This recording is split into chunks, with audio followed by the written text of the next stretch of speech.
Your Excellencies, the President of the United States. Let's get this over with.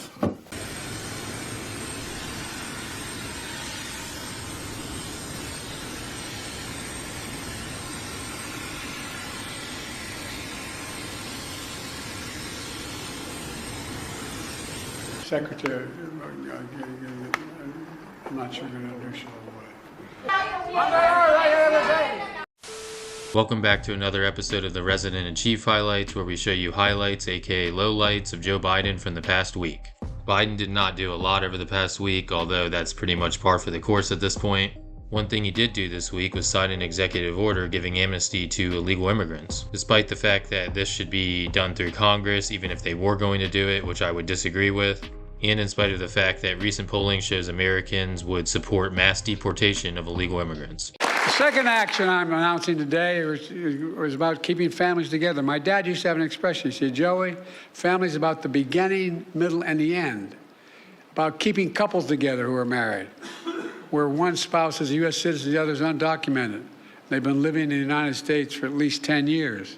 These couples have been raising families, sending their kids to church and school, paying taxes, contributing to our country for 10 years or more. Matter of fact, the average time they've spent here is 23 years, the people we're affecting today. But living in the United States all this time with this fear and uncertainty. We can fix that, and that's what I'm going to do today. Fix it.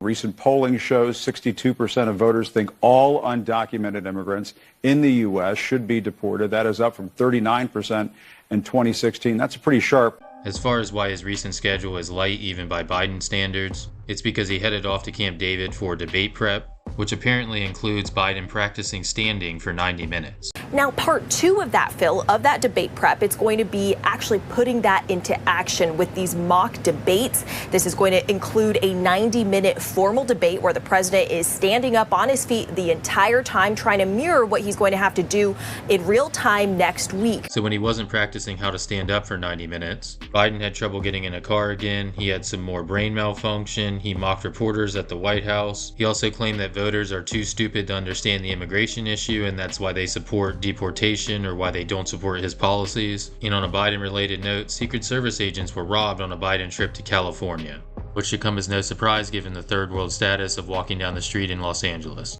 A member of the Secret Service was robbed at gunpoint over the weekend during President Biden's trip to California. Biden was in Los Angeles for a fundraiser, but at the time of the incident, he was already back at his hotel. Police say the agent was confronted in Tustin, California, and had a bag stolen. The Secret Service says the agent fired his own gun during the incident. Police are still looking for a suspect.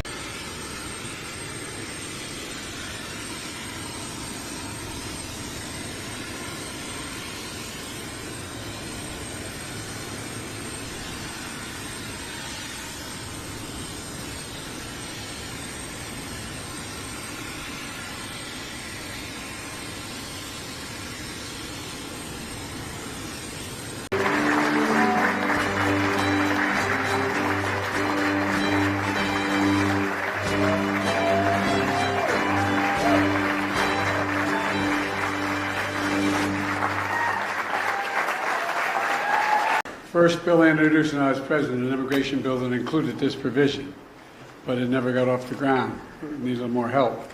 But now, today, a significant portion of it's being passed, or being by executive order. Every nation must secure its borders, just that simple. And if Trump and the Republicans wouldn't do it, working with me, then I would do it on my own, and I did.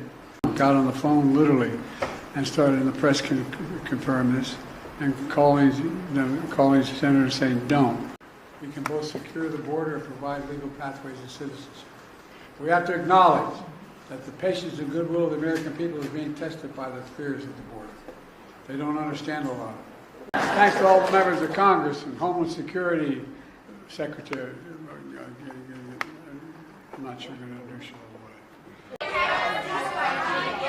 Are you worried about the war? Are you worried about the war? I'm going, oh God.